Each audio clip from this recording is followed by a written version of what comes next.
কি অবস্থা তোমাদের? আশা করি সবাই অনেক ভালো আছো। তো গত পার্ট অর্থাৎ পার্ট 4-এ আমরা তরঙ্গ শব্দ এই চ্যাপ্টারের আমরা দেখেছি যে সরল সন্ধিত স্পন্দন যে গতিটা আছে, এই সরল সন্ধিত স্পন্দন গতির যে স্প্রিং আছে, এই স্প্রিং এর পর্যায়কালের সূত্র দেখছি, তাই না? স্প্রিং এর পর্যায়কাল বা সময়কালের সূত্র দেখেছি। আজকে আমরা দেখব তরঙ্গ। তরঙ্গ কি? আর এখান থেকেই চ্যাপ্টারের মূল যে পার্টটা এটা শুরু হবে। তরঙ্গ জিনিসটা কি? তরঙ্গ জিনিসটা হচ্ছে এমন একটা জিনিস, গতবার আমরা দেখেছি যখন এভাবে এভাবে কোনো সিলিং এর সাথে একটা বব যখন ঝুলাই দেওয়া হয়েছিল, শুধুমাত্র একটা বব যখন ঝুলাই দেওয়া হয়েছিল, তখন এই গতিটাকে কি বলছিল? দোলকের গতি, তাই না? দোলকের গতি।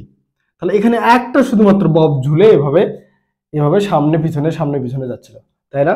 তাহলে এটা ছিল একটার শুধুমাত্র। একসাথে যখন অনেকগুলান বব এইভাবে একসাথে সামনে পিছনে করবে, অনেকগুলান, একটা রাখছি সাইডে, আরেকটা ঝুলে দিছি, আরেকটা ঝুলে দিছি, দিয়ে সবগুলো একসাথে আমি দুলতে লাগিয়ে দিছি। তো সবগুলো যখন একসাথে কাজ করবে তখন এটাকে বলে আন্দোলন তৈরি করা। কি তৈরি করা? আন্দোলন। আন্দোলন করো না তোমরা? আন্দোলন একজন মিলে হয়, অনেক কয়েকজন মিলে আন্দোলন করতে হয়। তাহলে আন্দোলনটা কি? আন্দোলন হচ্ছে যখন এই অনেকগুলা কণা একসাথে যখন কম্পিত হতে থাকবে তখনই সেটা কি হবে? তরঙ্গ।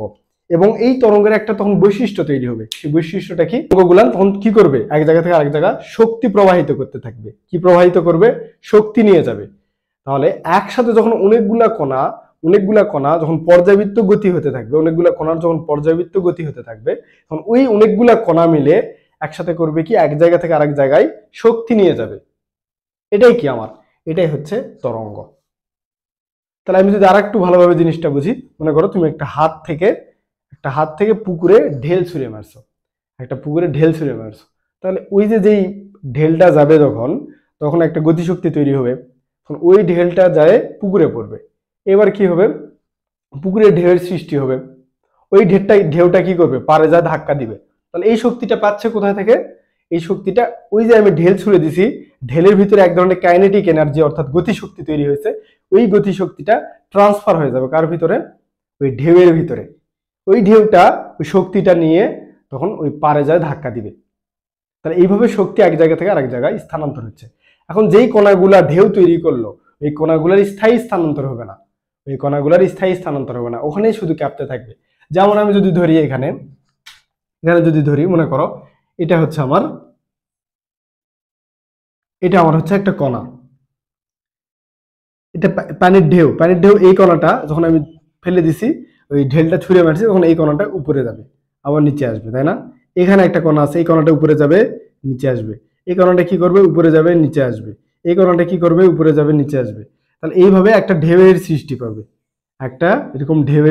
করবে, এটাই হচ্ছে তরঙ্গ। এটাই কি? তরঙ্গ। তাহলে তরঙ্গের সংজ্ঞাটা কি লেখা আছে দেখো, যে পর্যায়বৃত্ত আন্দোলন কোন জড় মাধ্যমের এক স্থান থেকে অন্য স্থানে শক্তি সঞ্চারিত করে। কি সঞ্চারিত করে? শক্তি সঞ্চারিত করে। কিন্তু যে কণাগুলো আছে ওই কণাগুলার স্থায়ী স্থানান্তর হবে না। এই জিনিসটাকে কি বলে? এই জিনিসটাকেই তরঙ্গ বলে। তাহলে তরঙ্গের ক্ষেত্রে বৈশিষ্ট্যটা কি? একসাথে অনেকগুলা কণা কম্পিত হতে থাকবে এবং ওই কণাগুলা স্থায়ী স্থানান্তর হবে না। থার্ড হচ্ছে ওই কণাগুলো এক জায়গা থেকে আরেক জায়গায় শক্তি পরিবহন করবে। সেটাই কি? আমার তরঙ্গ। তো এখন দেখো, তরঙ্গের ক্ষেত্রে কণাগুলা কি হচ্ছে না? স্থায়ী স্থানান্তর হচ্ছে। তো এটা দেখলাম। এখন দেখবো আমরা তরঙ্গ এই যে তরঙ্গ, শব্দ একটা তরঙ্গ, আলো একটা তরঙ্গ, এরকম তরঙ্গের বিভিন্ন প্রকারভেদ আছে। এখানে তরঙ্গ কয় ধরনের? তরঙ্গ দুই ধরনের হতে পারে, একটা যান্ত্রিক তরঙ্গ আর একটা হচ্ছে তড়িৎ চুম্বক তরঙ্গ। একটা যান্ত্রিক তরঙ্গ আর একটা তড়িৎ চুম্বক তরঙ্গ। তাহলে লেখো, তরঙ্গ কয় প্রকার? তরঙ্গ দুই ধরনের। কত ধরনের? দুই ধরনের। অর্থাৎ যে তরঙ্গগুলো যাচ্ছে এটা কয় ধরনের? এটা দুই ধরনের।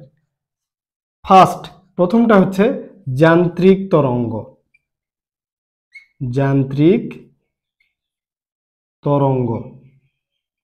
সেকেন্ড যেটা, এটা হচ্ছে কি? তাড়িৎ চুম্বক তরঙ্গ।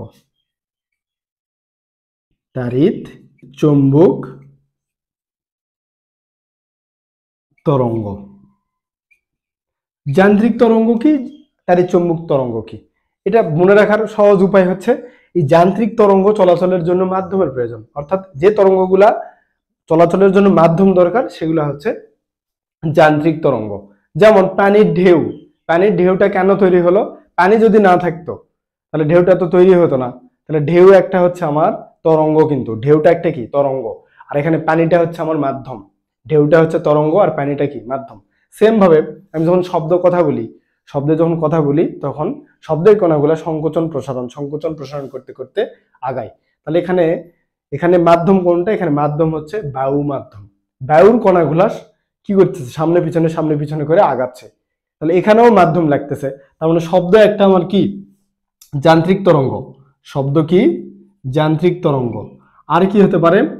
আর কি বললাম? পানির ঢেউ। পানির ঢেউ কি? পানির ঢেউ হচ্ছে আমার যান্ত্রিক তরঙ্গ। পানির ঢেউ যান্ত্রিক তরঙ্গ। আর এটার ক্ষেত্রে কি লাগে? এটার ক্ষেত্রে মাধ্যম প্রয়োজন। মাধ্যম প্রয়োজন। আর তাড়িৎ-চৌম্বক তরঙ্গ কি? যে তরঙ্গ চলাচলের জন্য কোনো মাধ্যমের প্রয়োজন হয় না। এটার সংজ্ঞাটা কেমন? যে তরঙ্গটা চলাচলের জন্য কোনো মাধ্যমই লাগে না, মাধ্যম ছাড়াই যায়। যেমন সূর্য থেকে যখন পৃথিবীতে আলো আসে, মাঝখানে তো একটা ফাঁকা জায়গা আছে, স্পেস, মহাশূন্য একটা জায়গা আছে না, ফাঁকা স্থান আছে, মহাকাশ, যেখানে ফাঁকা স্থান, ওখানে কি? ওখানে কোনো মাধ্যমেরই নেই। ওখানে গিয়ে যদি তোমাকে রাখি আমি কথা বলি, তুমি আমার কথা শুনতে পাবে না। কিন্তু ওর ভিতর দিয়ে দেখো ওখানে কোনো মাধ্যম নাই, কিন্তু ওর ভিতর দিয়ে ঠিকই আলোটা চলে আসতে পারতেছে সূর্য থেকে। তাহলে আলোটা পৃথিবীতে চলে আসতেছে ফাঁকা মাধ্যম দিয়ে। তাহলে যে আলোক রশ্মিটা তোমার মাধ্যম ছাড়াই আসতেছে সেটাই কি? তাড়িৎ-চৌম্বক তরঙ্গ। তাহলে আলো একটা কি? তাড়িৎ-চৌম্বক তরঙ্গ। তাহলে আলোক তরঙ্গ। আলো, আলো কি? তাড়িৎ-চৌম্বক তরঙ্গ। এটার মাধ্যম প্রয়োজন নেই। এখানে কি? মাধ্যম লাগে না, আর এখানে মাধ্যম প্রয়োজন। ঠিক আছে?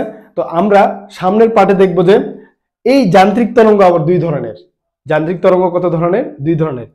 তাই তোমরা এই বিষয়গুলো ভালো মতো নোট করে নাও এবং বইয়ের পৃষ্ঠাগুলো একটু রিভাইজ দিয়ে নাও। তাহলে পরের পার্টে আমরা পার্ট 6, এটা পার্ট 5 গেল, পার্ট 6 আমরা কি দেখব? যে যান্ত্রিক তরঙ্গ আবার দুই ধরনের হয়ে থাকে, কিভাবে এটা আমরা ব্যাখ্যা করব। তো ধন্যবাদ, আজকে এই পর্যন্তই। আর তোমরা ক্লাসগুলো অবশ্যই বেশি বেশি করে শেয়ার করবে, ইউটিউব চ্যানেলটা বেশি বেশি করে সাবস্ক্রাইব করবে। তো আজকে এই পর্যন্তই।